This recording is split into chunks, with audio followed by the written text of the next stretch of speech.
మధ్య హైదరాబాద్ లో ఈ హైడ్రోపోనిక్ రకం సంబంధించిన గంజాయికి చాలా డిమాండ్ ఉంది.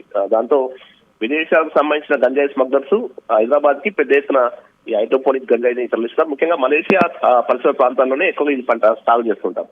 సో అక్కడ నుంచి హైడ్రోపోనిక్ గంజాయిని ఇద్దరు మలేషియా సంబంధించిన ప్రయాణికులు తరలిస్తుండగా అనుమానం కలిగి వారిని తనిఖీలు చేసిన సందర్భంలో ఈ మొత్తం 9 కిలోల ఈ గంజాయి పట్టుబడింది.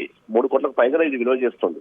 అయితే చాలా వరకు మేలు రకం గంజాయిల్లో దీన్ని చేస్తున్నారు. అంటే విదేశాలకు సంబంధించి అది ఏదైతే మామూలుగా ఇప్పుడు మనం వాడే డ్రగ్స్ ఉంటాయో ఆ డ్రగ్స్ లాగే ఇది కూడా కొంత ఖరీదైనదిగా చెప్తుంటారు. అలాంటి కల్చర్ కూడా మెల్లిమెల్లిగా మన సిటీలో పెరుగుతున్న క్రమంలో, ఎందుకంటే మిగతా డ్రగ్స్ ను కట్టడి చేయడం గుర్తించడం ఈజీ అవుతుంది, కానీ వీటిని కొంత అంత ఈజీగా గుర్తించలేరు. కాబట్టి దీనిపైన ఎక్కువ ఫోకస్ పెట్టేటువంటి డ్రగ్స్ స్మగ్లర్స్ పెద్ద ఎత్తున నగరానికి తరలించేందుకు ప్రయత్నాలు చేస్తున్నారు. ఆ ప్రయత్నాల భాగంగానే ఈ హైడ్రోపోనిక్ సంబంధించిన గంజాయి తీసుకొస్తుండగా మొత్తం మీద ఆ కస్టమ్స్ అధికారులు అయితే వాటిని గుర్తించి స్వాధీనం చేస్తున్నారు. దీనికి సంబంధించి ఎక్కడ తీసుకెళ్లే ప్రయత్నం చేస్తున్నారు, దీని వెనుక ఎవరున్నారు, ఇంకా ఇలాంటి వివరాలు రాబట్టే ప్రయత్నం అయితే ప్రస్తుతం చేస్తున్నారు.